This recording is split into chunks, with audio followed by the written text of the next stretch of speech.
Today I am going to repot this Hoya Macrophylla. It is just barely growing and it's kind of springing to life after a really hard winter. I have one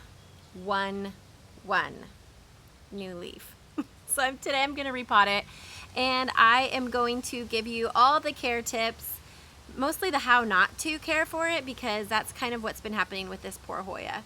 I do know what's going on with it, and today we are going to fix it. This is actually my first Hoya video. I don't have a ton of Hoyas. I have maybe, I don't know, 5 or 6 Hoyas. So welcome to my first Hoya video. If you are a plant lover and you want plant videos delivered to you on Fridays, go ahead and like this video and give it a subscribe while you're down there, and hit that bell if you want to be notified when they are released. It truly helps me out. I'm very grateful for it, but it's also great Friday night entertainment, right, Henry family? They're my biggest fans. So today I'm going to repot this Hoya, and it has been desperately needing repotting because the soil is not good for Hoya. I don't know if you've ever noticed, but all plants kind of come in very similar soil from the greenhouses. They all grow in very similar soil because it's easiest. They don't modify their soil as much. They have soil for their new starts, and it tends to be very peat based.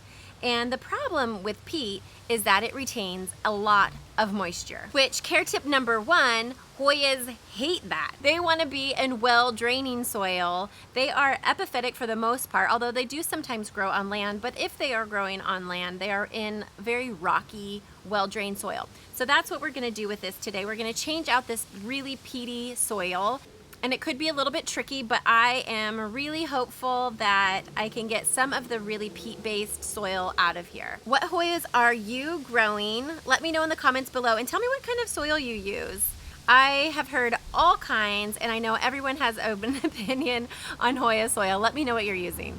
Today I am going to be using this bonsai mix. I really love the Dr. Earth brand just because it has a lot of beneficial microbes and some beautiful fertilizers already in it.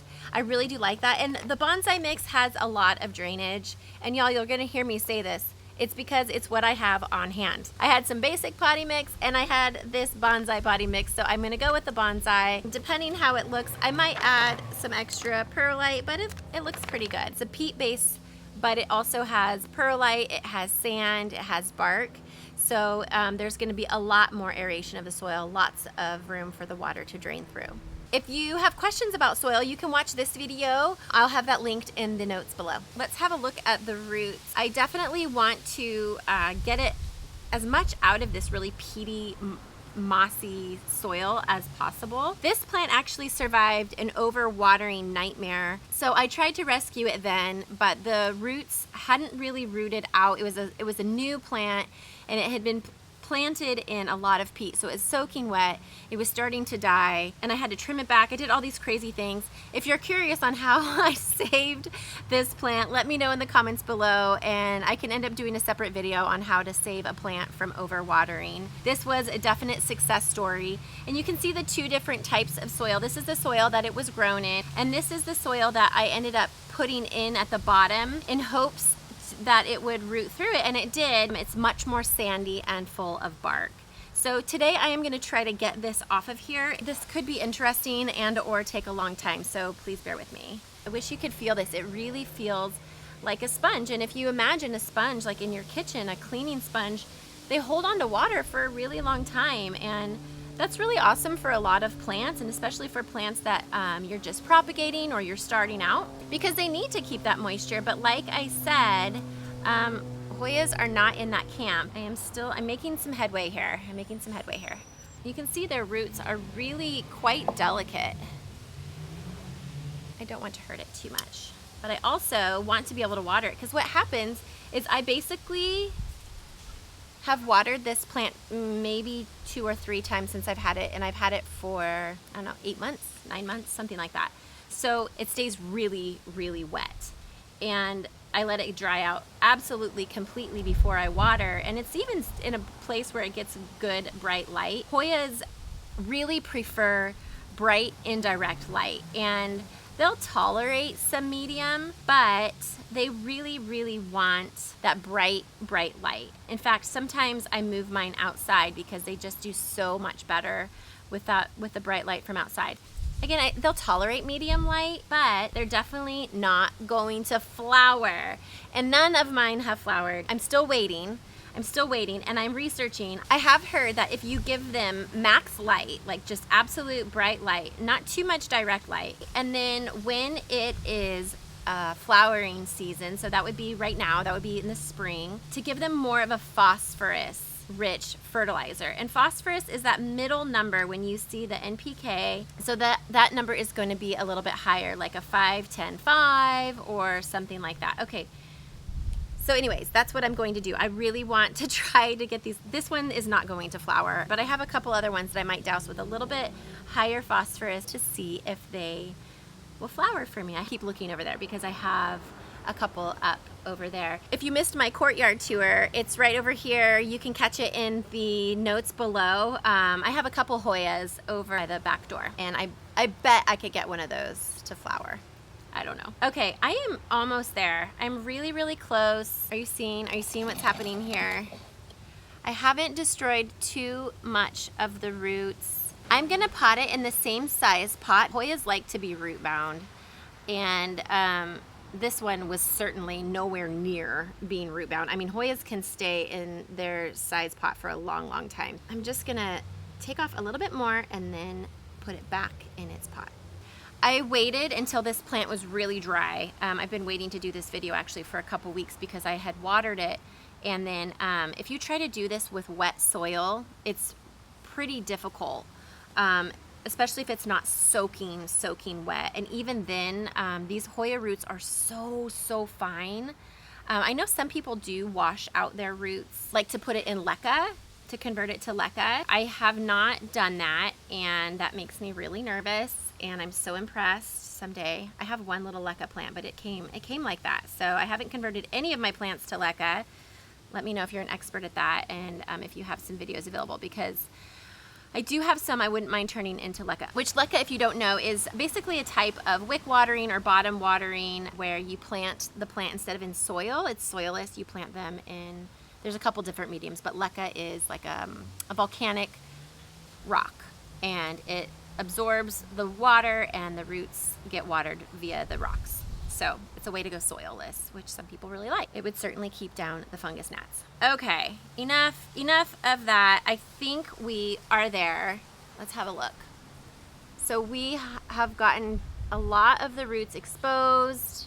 You can see a lot of the white ones, but there's also like these soil covered ones. I think they're gonna be so much happier not to be in this. Oh, there's still a little bit more. Ah, there we go. Now I've got down to the base. I hope this Hoya forgives me. I'm really messing with the roots. Forgive me. I'll stop worrying. I'll stop worrying about it and just do it already.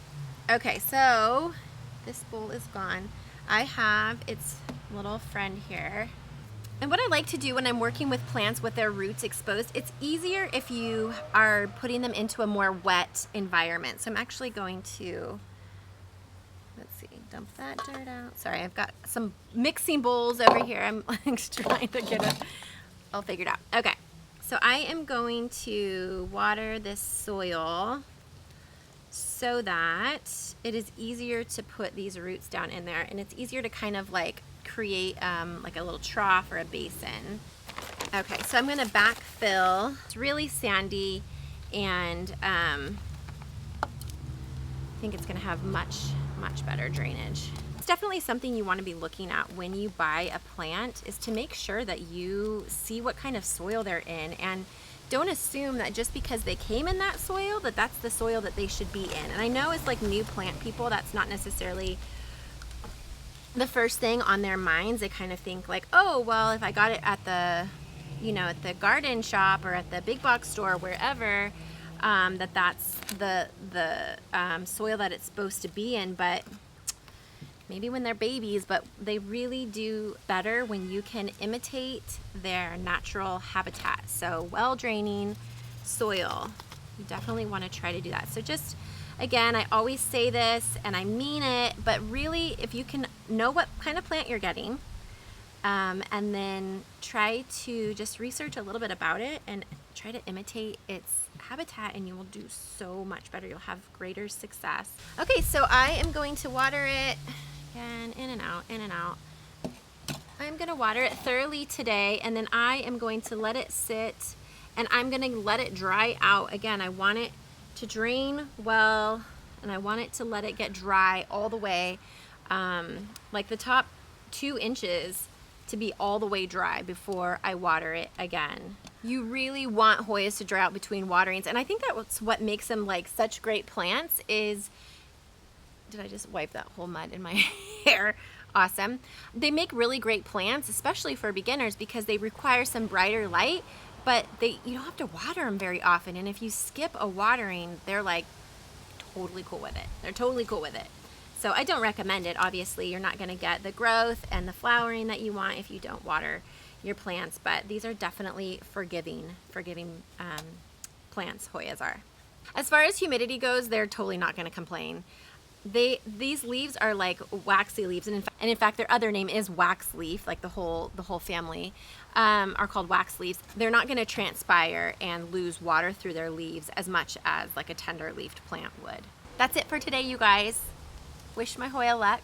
I hope we didn't disturb the roots too much. You see how I like included you in on the like, if we heard it, it's our fault, all of us. Hopefully the roots will be fine. If I missed anything, if you have any questions that I didn't answer, just let me know in the comments below and I will definitely get back to you. If you'd like more planty content throughout the week, I am over on Instagram. Come follow me over there. I do plant tips and tricks throughout the week, throughout my stories and my feed, and I do save those stories in my highlights so you can check them out there. Until next time, you guys, thank you so much. I will see you next Friday. If you haven't subscribed, you can right here. Just click over here on my face and check out these other videos. I will see you next week.